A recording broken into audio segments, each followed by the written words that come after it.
And we work on the fourth and the fifth together because they sort of go hand in hand. And the niyamas, svadhyaya, that's how you pronounce that one. Svadhyaya means to go inside, to reflect on yourself, taking time to invest in yourself. And in this world, that means this, that your income is in direct proportion to your level of self-development. So now I have taken something that's in the script, that's in the olden day scriptures, right? To go inside, reflect, take time to invest in yourself. To now we're coming to it in the modern world. Your income, I repeat it again, will grow in direct proportion to your self-development.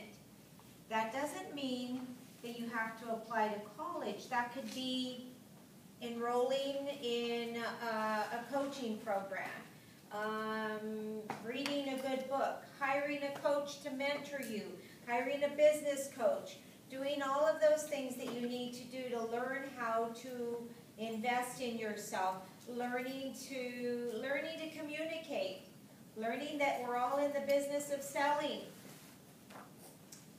right? And we all have to begin to develop ourselves. And some of us start by reading a good book. Some of us start by reading a good book and then moving on to a course. And then from that course we move on to a coach. Because as you begin to open your own doors, doors will open for you. And if you don't do that, then your world will always be the same. Let me give you a real world example. How about, everybody knows, right here, I drive down the street and there is a salon de belleza, yes? Everybody sees a salon de belleza almost in every corner, right? And the salon de belleza de Martita or Chulita or Chanchita or Cuanchita or whatever, but that it doesn't get any bigger than that. Have you noticed that? Right? Have you noticed that?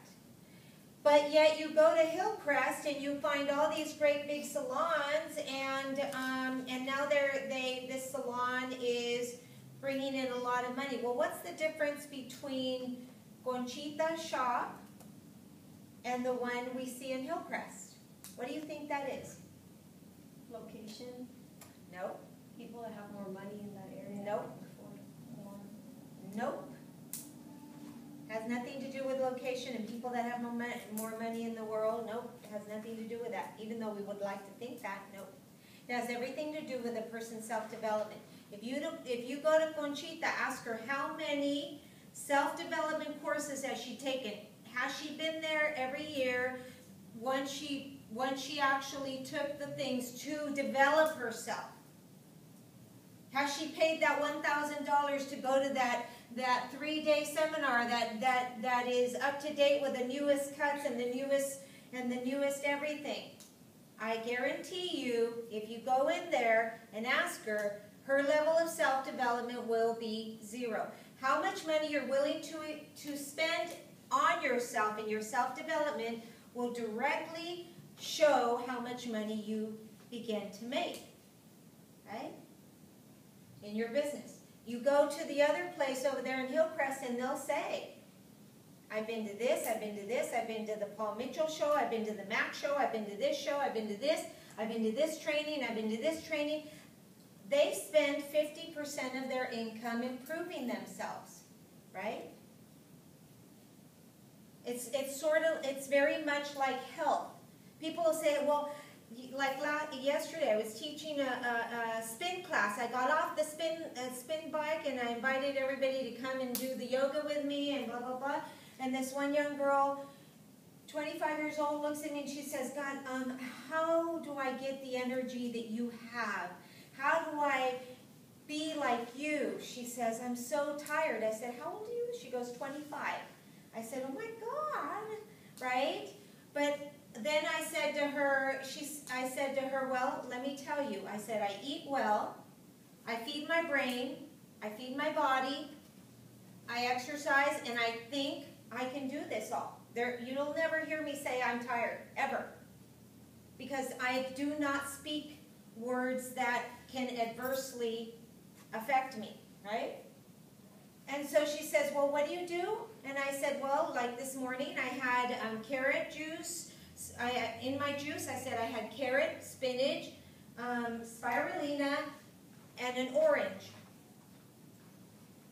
And she looked at me and she says, ew, I'm not going to do that. I said, well, there you go, right? Then she says, what else do you do? I spend about $300 to $500 a month on my vitamins and supplements and everything that I do. She goes, ooh, I don't want to do that.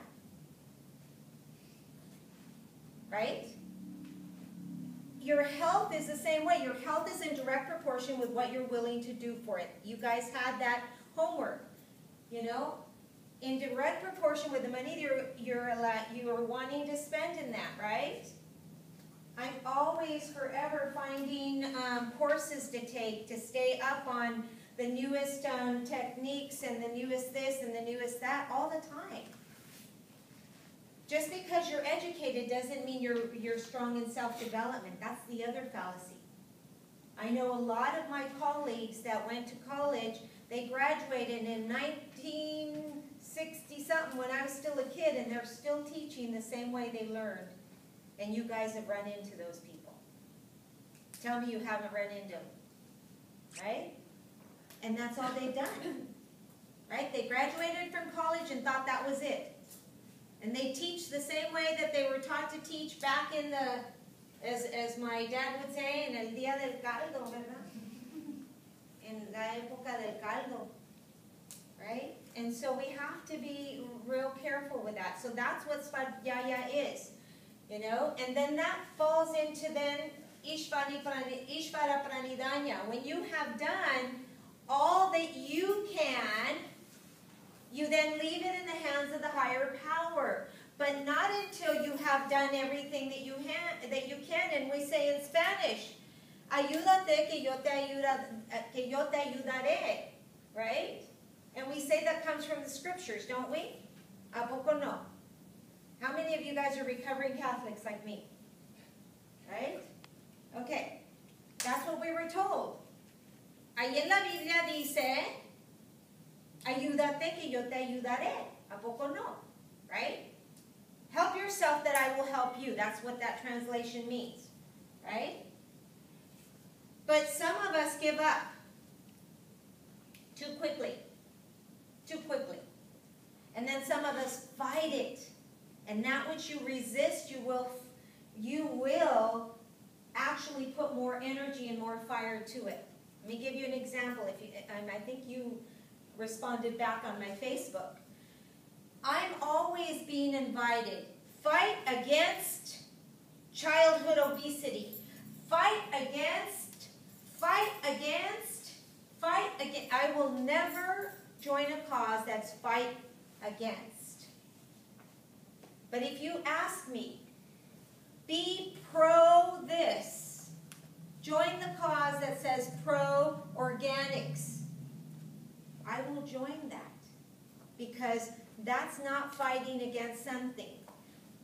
One of my all-time favorite people was Mother Teresa. And she said, do not invite me to any causes that fight.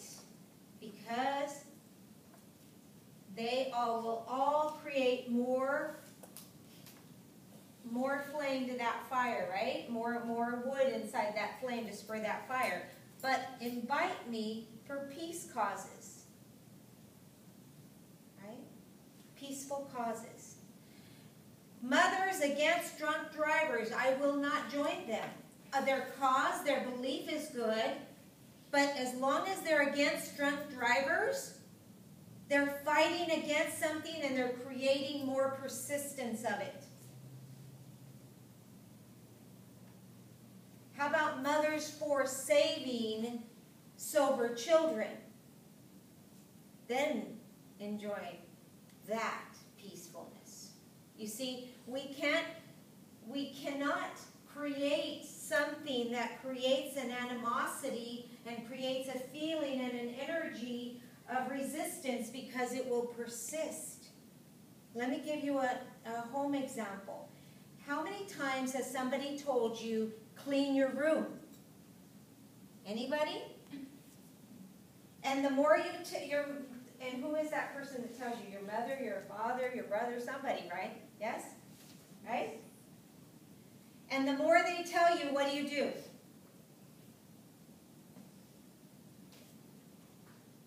like, The more they tell you, it's like, the less I'm going to do it, baby.